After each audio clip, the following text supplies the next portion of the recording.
Hello hi friends, welcome back to our channel. Friends, ఈరోజు మనం చెప్పుకునే టాపిక్ ఏంటంటే నాగావళి నది గురించి మనం చెప్పుకోవడం జరుగుతుందండి. ఈ నాగావళి నది దీని యొక్క మరో పేరు లాంగుల్యా నది. దీని యొక్క మరొక పేరు ఏంటండి? లాంగుల్యా నది. అలాగే ఇది ఒడిశా రాష్ట్రంలోని రాయగఢ్ కొండల్లో జన్మిస్తుంది. అదేవిధంగా రాయగఢ్ కొండల్లో జన్మించి ఆంధ్రప్రదేశ్ రాష్ట్రంలోకి శ్రీకాకుళం జిల్లాలోకి ప్రవేశించి విజయనగరం జిల్లా గుండా ప్రవహిస్తూ శ్రీకాకుళం జిల్లాలోని నఫజ్ బందర్ అనే ప్రాంతం వద్ద బంగాళాఖాతంలో కలుస్తుంది. ఈ నాగావళి నది మొదటగా ఒరిస్సా రాష్ట్రంలోని రాయగఢ్ కొండల్లో జన్మిస్తుంది. అలాగే ఆంధ్రప్రదేశ్ రాష్ట్రంలోని శ్రీకాకుళం జిల్లాలోకి ప్రవేశించి విజయనగరం జిల్లా గుండా ప్రవహిస్తూ శ్రీకాకుళం జిల్లాలోనే నఫజ్ బందర్ అనే ప్రాంతం వద్ద బంగాళాఖాతంలో కలవడం జరుగుతుంది. అయితే ఈ నాగావళి నది ప్రవహించే రాష్ట్రాలు ఏంటండి? రెండు. ఈ నాగావళి నది ప్రవహించే రాష్ట్రాలు రెండు. ఒకటి ఒడిశా రాష్ట్రం, రెండు ఆంధ్రప్రదేశ్. ఈ ఆంధ్రప్రదేశ్ రాష్ట్రంలోని ఎక్కువ దూరం ప్రవహించడం జరుగుతుంది. ఎంతండి? 130 కిలోమీటర్ల దూరం ప్రవహిస్తుంది. ఎక్కడ? ఆంధ్రప్రదేశ్ రాష్ట్రంలోని 130 కిలోమీటర్లు ప్రవహించడం మనం చూస్తాం. అయితే నాగావళి నది పరివాహక ప్రాంతం మాత్రం 9,510 చదరపు కిలోమీటర్లు. ఎంతండి? ఈ నాగావళి నది యొక్క పరివాహక ప్రాంతం 9,500 చదరపు కిలోమీటర్లు. ఒడిశా రాష్ట్రంలోని 4,462 చదరపు కిలోమీటర్లు. ఎంతండి? 4,462 చదరపు కిలోమీటర్లు గల పరివాహక ప్రాంతం ఒడిశా రాష్ట్రంలోని. అదే ఆంధ్రప్రదేశ్ రాష్ట్రంలోకి వస్తే 5,048 చదరపు కిలోమీటర్లు దీని యొక్క పరివాహక ప్రాంతం కలదు. ఆంధ్రప్రదేశ్లో మాత్రం 5,048 చదరపు కిలోమీటర్లు. అంటే ఈ నాగావళి యొక్క పరివాహక ప్రాంతం ఆంధ్రప్రదేశ్లో ఎక్కువగా కనిపిస్తుంది. అయితే ఈ నాగావళి నదికి ఉపనదులు ఏంటో చూద్దాం. ఒకటి సువర్ణముఖి. ఇది నాగావళి ఉపనదుల్లో అతిపెద్ద ఉపనది. రెండోది వచ్చి వేగావతి.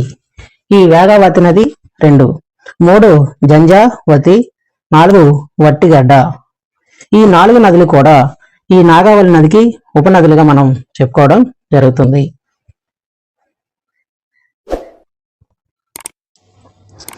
అలాగే తర్వాత చూసినట్లయితే నాగావళి నదిపై విజయనగరం జిల్లాలో సర్దార్ గౌత్ లచ్చన్న తోటపల్లి ప్రాజెక్టు నిర్మిస్తున్నారు. ఏ ప్రాజెక్ట్ అండి? సర్దార్ గౌత్ లచ్చన్న తోటపల్లి ప్రాజెక్టు నిర్మించడం జరుగుతుంది. అయితే ఆసియాలోనే మొట్టమొదటి రబ్బర్ డ్యామ్ను విజయనగరం జిల్లాలో జంజావతి నదిపై ఆస్ట్రేలియా దేశ సహకారంతో నిర్మించారు. ఎక్కడండి? విజయనగరం జిల్లాలోని జంజావతి నదిపై ఆస్ట్రేలియా సహకారంతో ఈ రబ్బర్ డ్యామ్ని మొట్టమొదటిసారిగా నిర్మించడం జరిగింది. అలాగే తర్వాత స్వర్ణముఖి నది. ఇది చిత్తూరు జిల్లాలోని చంద్రగిరి గుట్టలో జన్మిస్తుంది. ఎక్కడండి? చిత్తూరు జిల్లాలోని చంద్రగిరి గుట్టలో జన్మించి నెల్లూరు జిల్లా అద్దాల మాల వద్ద బంగాళాఖాతంలో కలుస్తుంది. చిత్తూరు జిల్లాలో జన్మించి నెల్లూరు జిల్లా అద్దాల మాల వద్ద బంగాళాఖాతంలో కలవడం జరుగుతుంది. అయితే స్వర్ణముఖి నది ఒడ్డున ఉన్న ముఖ్య పట్టణం ఏంటంటే శ్రీకాళహస్తి. ఈ స్వర్ణముఖి నది ఒడ్డున ఉన్న ముఖ్య పట్టణం శ్రీకాళహస్తి. అయితే ప్రముఖ శైవ క్షేత్రం ఏంటండి? ఈ శ్రీకాళహస్తి ప్రముఖ శైవ క్షేత్రం. అలాగే తర్వాత చూసినట్లయితే గుడ్లకమ్మ నది. తర్వాత ఏంటండి? గుడ్లకమ్మ నది కర్నూలు జిల్లా నల్లమల అడవుల్లోని గుడ్ల బ్రహ్మేశ్వరం వద్ద జన్మించి ప్రకాశం జిల్లా గుండా ప్రవహించి గుంటూరు జిల్లాలో ప్రవహిస్తూ మళ్ళీ ప్రకాశం జిల్లాలోనే ఉలిచి అనే ప్రాంతంలో బంగాళాఖాతంలో కలవడం మనం చూస్తున్నాం. ఇది మొదటగా ఎక్కడండి? కర్నూలు జిల్లా నల్లమల అడవుల్లోని గుడ్ల బ్రహ్మేశ్వరం వద్ద జన్మించి ప్రకాశం జిల్లా గుండా ప్రవహిస్తుంది. అలాగే గుంటూరు జిల్లాలో ప్రవహిస్తూ మళ్ళీ ప్రకాశం జిల్లాలోనే ఉలిచి అనే గ్రామంలో బంగాళాఖాతంలో కలసడం మనం చూస్తున్నాం. అయితే తర్వాత గుడ్లకమ్మ నదిపై ప్రకాశం జిల్లాలో గుడ్లకమ్మ ప్రాజెక్టు కలదు. ఏంటండి? ఈ గుడ్లకమ్మ నదిపై ప్రకాశం జిల్లాలోని గుడ్లకమ్మ ప్రాజెక్టు కలదు. దీన్ని కందుల ఓబుల్ రెడ్డి ప్రాజెక్టుగా కూడా పిలవడం జరుగుతుంది. అయితే ఈ నది ప్రవహించే జిల్లాలు 3. 1 కర్నూలు, 2 ప్రకాశం, 3 గుంటూరు. ఈ 3 జిల్లాల గుండా ప్రవహించడం జరుగుతుంది. తర్వాత చూసినట్లయితే మాచ్కండ్ నది. ఏంటండి? తర్వాత మాచ్కండ్ నది. ఇది విశాఖపట్నం జిల్లా గూడెం తాలూకా మాడుగుల కొండలో జన్మిస్తుంది. అలాగే ఒడిశా రాష్ట్రంలోకి ప్రవేశించి సీలేరు నదిలో కలుస్తుంది. ఈ మాచ్కండ్ నది మొదటగా విశాఖపట్నం జిల్లా గూడెం తాలూకా మాడుగుల కొండల్లో జన్మిస్తుంది. అలాగే ఒడిశా రాష్ట్రంలోకి ప్రవేశించి సీలేరు నదిలో కలుస్తుంది. అదేవిధంగా ఈ నదిపై మాచ్కండ్ నదిపై విశాఖ ఒడిశా రాష్ట్రాల సరిహద్దుల్లో డుడుమా జలపాతం నిర్మించడం జరిగింది. ఎక్కడండి? ఈ మాచ్కండ్ నదిపై విశాఖపట్నం అలాగే ఒడిశా రాష్ట్రాల సరిహద్దుగా డుడుమా జలపాతం నిర్మించడం జరిగింది. అలాగే తర్వాత చూసినట్లయితే శారదా నది. ఇది తూర్పుగోదావరి జిల్లాలో జన్మించి విశాఖపట్నం జిల్లా గుండా ప్రవహించి బంగాళాఖాతంలో కలుస్తుంది. ఇది తూర్పుగోదావరి జిల్లాలో జన్మిస్తుంది. అలాగే విశాఖపట్నంలోని బంగాళాఖాతంలో కలుస్తుంది. తర్వాత చూసినట్లయితే ఈ శారదా నది ఒడ్డున ఉన్న ముఖ్య పట్టణాలు ఏంటయ్యా అంటే 1 యలమంచిలి, 2 అనకాపల్లి, 3 విశాఖపట్నం. ఈ 3 పట్టణాలు కూడా మాది శారదా నది ఒడ్డున ఉన్న ముఖ్య పట్టణాలుగా చెప్పుకుంటున్నాం. అయితే పశ్చిమ కనుమల్లో జన్మించి అరేబియా సముద్రంలో కలిసే నదులు 1 భరతపూజ, దీనికి మరో పేరు పొన్నని, అలాగే నీల అని 2 పేర్లుగా పిలవడం జరుగుతుంది. అయితే దీని పొడవు ఎంతయ్యా అంటే 250 కిలోమీటర్లు. ఇది కేరళలోని అన్నమలై కొండలో జన్మించి అరేబియా సముద్రంలో కలుస్తుంది. ఎక్కడండి? అన్నమలై కొండలో జన్మించి అరేబియా సముద్రంలో కలుస్తుంది. ఏంటి? ఈ భరత పూజ అనే నది. అలాగే రెండోది వచ్చి పెరియార్ నది. ఈ పెరియార్ నది ఇది కేరళ రాష్ట్రంలోని అతి పొడవైన 2వ నదిగా చెప్పుకోవడం జరుగుతుంది. అయితే దీని పొడవు ఎంత అంటే 148 కిలోమీటర్లు. ఎంతండి? 148 కిలోమీటర్లు. ఇది కేరళలోని శివగిరి పర్వతాల్లో జన్మించి అరేబియా సముద్రంలో కలుస్తుంది. అలాగే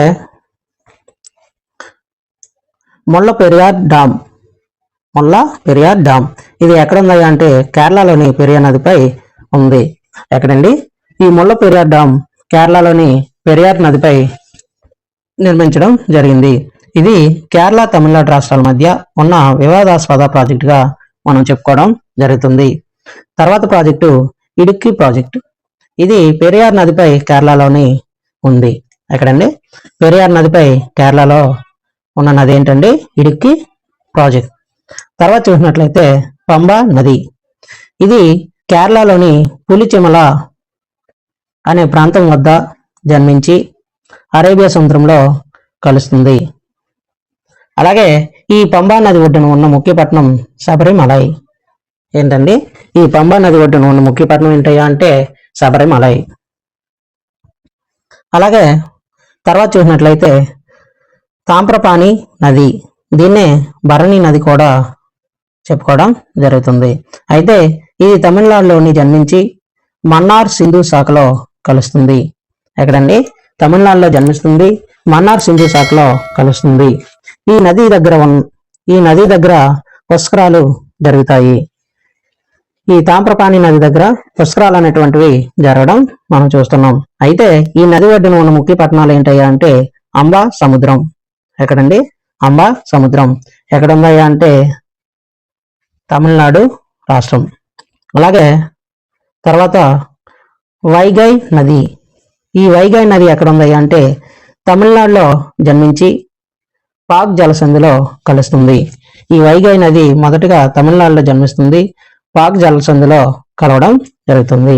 ఈ వైగై నది ఒడ్డున ఉన్న ముఖ్య పట్టణం మదురై. ఏంటండి? ఈ వైగై నది ఒడ్డున ఉన్న ముఖ్య పట్టణం మదురై. ఇది కూడా తెలంగాణ రాష్ట్రంలో కలదు.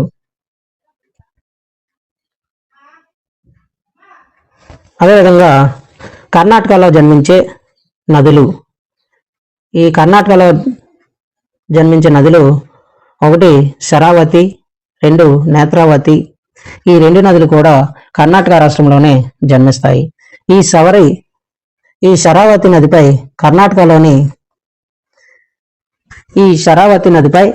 కర్ణాటకలోనే భారత్లో అతి ఎత్తైన జలపాతం ఒకటి జోగ్ జలపాతం. ఏంటండి? భారత్లో అతి ఎత్తైన జలపాతం జోగ్ జలపాతం. దీని ఎత్తు ఎంత అంటే 253 మీటర్లు. ఏంటండి? 253 మీటర్లు. అయితే రెండోది కంచికల్ జలపాతం. ఈ కంచికల్ జలపాతం భారత్లోనే అతి ఎత్తైన జలపాతం. ఏంటండి? అతి ఎత్తైన జలపాతం. దీని ఎత్తు 445 మీటర్లు. దీని ఎత్తు ఎంతండి? 445 మీటర్లు. ఇది కర్ణాటకలోని వరాహి నదిపై కలదు.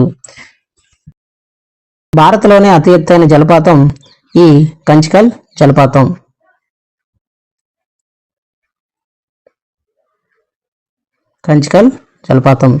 దీని ఎత్తు ఎంతండి? 445 మీటర్లు.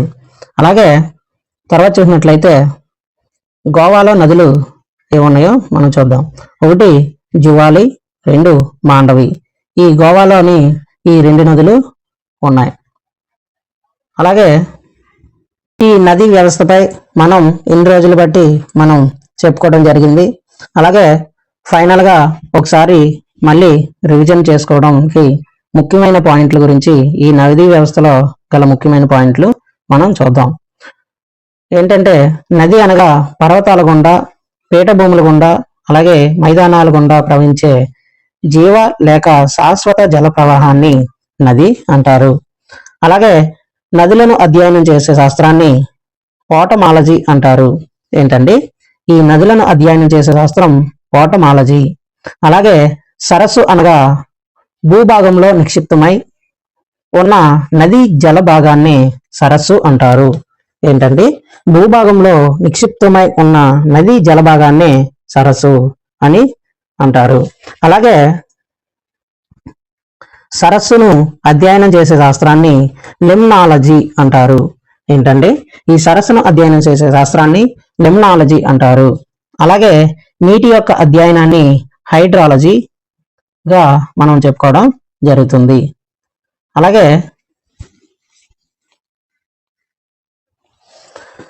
ప్రపంచ నీటి దినం ఎప్పుడయ్యా అంటే మార్చి 22 మనం ప్రపంచ నీటి దినంగా జరుపుకోవడం జరుగుతుంది. అదేవిధంగా ప్రపంచ నదుల దినోత్సవం ఎప్పుడయ్యా అంటే సెప్టెంబర్ 28. ఎప్పుడంటే సెప్టెంబర్ 28. అలాగే ఉలార్ సరస్సు. ఈ ఉలార్ సరస్సు భారత్లో అతిపెద్ద మంచినీటి సరస్సు. ఏంటండి? మన భారతదేశంలోని అతిపెద్ద మంచినీటి సరస్సు ఏదయ్యా అంటే ఈ ఉలార్ సరస్సు. ఇది జమ్మూ అండ్ కాశ్మీర్లో కేంద్రపాలిత ప్రాంతంలో కలదు. ఎక్కడండి? జమ్మూ కాశ్మీర్ కేంద్రపాలిత ప్రాంతంలో ఈ ఉలార్ సరస్సు అనేది మనకు ఉంది. అయితే సాంబార్ సరస్సు. ఇది భారత్లో అతిపెద్ద ఉప్పునీటి సరస్సు. ఇది ఎక్కడుందయ్యా అంటే రాజస్థాన్లో మనకు ఈ సాంబార్ సరస్సు అనేటువంటిది ఉండడం జరిగింది.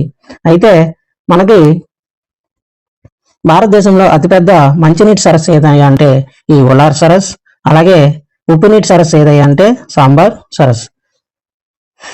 అదేవిధంగా చిలక సరస్, ఇది భారతదేశంలోనే అతి పొడవైన ఉప్పు నీటి సరస్సు. ఇది ఒరిస్సా రాష్ట్రంలో కలదు. ఈ చిలక సరస్సు అనేటువంటిది భారతదేశంలోనే అతి పొడవైన అతి పొడవైంది చిలక సరస్సు, అతి పెద్దది సాంబార్ సరస్. ఈ రెంట్లకి మధ్య తేడా ఏంటంటే ఇది పొడవైంది, ఈ సాంబార్ సరస్సు ఏమో పెద్దది. ఈ చిలక సరస్సు ఒరిస్సా రాష్ట్రంలో కలదు. ఈ సాంబార్ సరస్సు ఎక్కడండి? రాజస్థాన్ రాష్ట్రంలో కలదు. అలాగే తర్వాత చూసినట్లయితే లోనార్ సరస్. ఈ లోనార్ సరస్సు భారత్లో ఏకైక అగ్నిపర్వత సరస్సు. ఏకైక అగ్నిపర్వత సరస్సు ఏదయ్యా అంటే ఈ లోనార్ సరస్. ఇది ఎక్కడుందయ్యా అంటే మహారాష్ట్రంలో మనకు ఈ లోనార్ సరస్సు అనేటువంటిది మనకు ఉంది. అయితే ఈ లోక్తక్ సరస్సు ఎక్కడుందంటే భారత్లోని అతి లోతైన మంచినీటి సరస్సు ఏదయ్యా అంటే ఈ లోక్తక్ సరస్. దీని లోతు ఎంత? 4.6.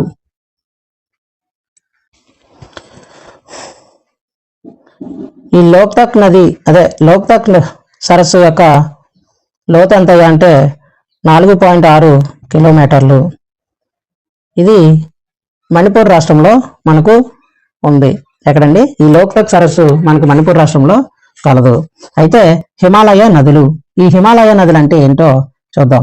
హిమాలయ నదులను జీవనదులు అంటారు. ఈ హిమాలయ నదులను జీవనదులుగా మనం చెప్పుకోవడం జరుగుతుంది.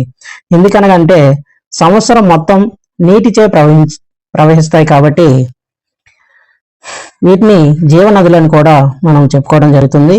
ఎలా అంటే వర్షాకాలంలో వర్షపు నీటి చేత, వేసవి కాలంలో మంచు కరగడం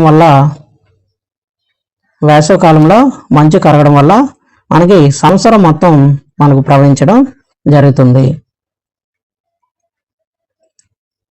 అదేవిధంగా ఈ హిమాలయ నదుల యొక్క వయస్సు ద్వీపకల్ప నదులతో పోలిస్తే హిమాలయ నదులు నవీనమైన నదులు. ద్వీపకల్ప నదులతో పోలిస్తే హిమాలయ నదులు నవీనమైనవి. అయితే పూర్వర్తిత నదులు అంటే ఏంటో మనం చూద్దాం. హిమాలయాల కంటే ముందుగా ఏర్పడే నదులను పూర్వర్తిత నదులు అంటారు. హిమాలయాల కంటే ముందుగా ఏర్పడే నదులను పూర్వర్తిత నదులు అంటారు.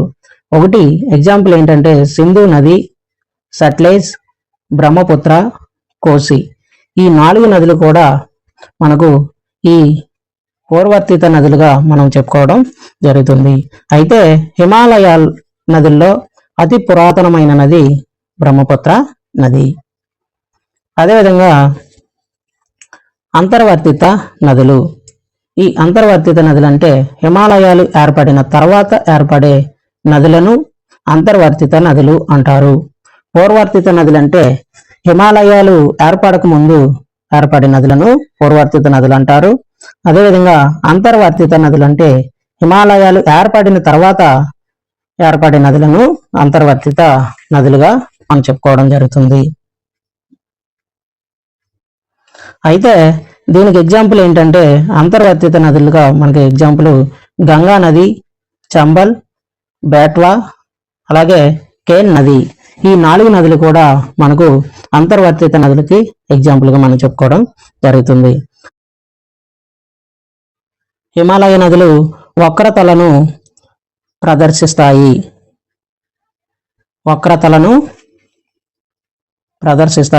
అలాగే అవక్షేప శిలలను కూడా ప్రవహిస్తాయి. వక్రతలను ప్రదర్శిస్తాయి, అవక్షేప శిలల గుండా ప్రవహిస్తాయి. అదేవిధంగా ఈ హిమాలయ నదులు యు ఆకారపు లోయల గుండా ప్రవహిస్తాయి. హిమాలయ నదులు యు ఆకారపు లోయల గుండా ప్రవహించడం జరుగుతుంది. ఈ యు ఆకారపు లోయలనే గార్జ్ లోయగా మనం చెప్పుకోవడం జరుగుతుంది. అయితే ఈ హిమాలయ నదులు నౌకాయానానికి అనుకూలం. హిమాలయ నదులు దేనికి అనుకూలం అండి? నౌకాయానానికి అనుకూలంగా మనం చెప్పుకోవడం జరుగుతుంది. అయితే తర్వాత చూసినట్లయితే ద్వీపకల్ప నదులు, వీటిని వర్షాధార నదులు అంటారు. ఈ ద్వీపకల్ప నదులను ఏమని పిలుస్తారండి? వర్షాధార నదులుగా మనం చెప్పుకోవడం జరుగుతుంది. వీటినే ఋతుపవన నదులు కూడా అంటారు. ఋతుపవన నదులను కూడా పిలవడం జరుగుతుంది ఈ హిమాలయ నదులు. అయితే ద్వీపకల్ప నదులు వి ఆకారపు లోయల గుండా ప్రవహిస్తాయి. ఈ ద్వీపకల్ప నదులు వి ఆకారపు లోయల గుండా ప్రవహిస్తాయి. అదేవిధంగా ద్వీపకల్ప నదులు అగ్నిశిలల గుండా కూడా ప్రవహిస్తాయి. అలాగే ద్వీపకల్ప నదులు నౌకాయానానికి అనుకూలంగా ఉండవు. ఈ ద్వీపకల్ప నదులు నౌకాయానానికి అనుకూలంగా కావు. అదేవిధంగా ద్వీపకల్ప నదులన్నీ అంతర్వర్తిత రకానికి చెందిన నదులు. ఈ ద్వీపకల్ప నదులన్నీ కూడా అంతర్వర్తిత నదులకి చెందినవి. అయితే ఈ ద్వీపకల్ప నదులు జలపాతాలను ఏర్పరుస్తాయి. వేటిని ఏర్పరుస్తాయండి? జలపాతాలను ఏర్పరుస్తాయి. అలాగే ద్వీపకల్ప నదులు పగుల లోయల గుండా ప్రవహిస్తాయి. ఎగ్జాంపుల్ ఏంటంటే ఈ నర్మదా నది, రెండు తపతీ నది. ఈ రెండు నదులు కూడా పగుల లోయల గుండా ప్రవహించడం జరుగుతుంది. ఓకేనా ఫ్రెండ్స్, ఇది మనకు ఇవాల్టి టాపిక్. అదేవిధంగా ఈ టాపిక్తో ఈ వీడియోతోని మనకి నదీ వ్యవస్థ టాపిక్ అనేటువంటిది కంప్లీట్గా మనం పూర్తి చేసుకున్నాం. ఓకేనా ఫ్రెండ్స్, మీరు ఎవరైనా ముందు వీడియోలో చూడకుంటుంటే మన ఛానల్లో ఈ వీడియోస్ అనేటువంటివి ఈ నదీ వ్యవస్థ గురించి, ఈ నదీ వ్యవస్థ టాపిక్ మొదటి నుంచి కూడా వీడియోలు అప్లోడ్ చేయడం జరిగింది. చూడండి, నచ్చితే లైక్ చేయండి, షేర్ చేయండి, అలాగే మన ఛానల్ని సపోర్ట్ చేయండి. Please subscribe this channel. Thanks for watching. Next టాపిక్తో మళ్ళీ కలుద్దాం. Bye bye.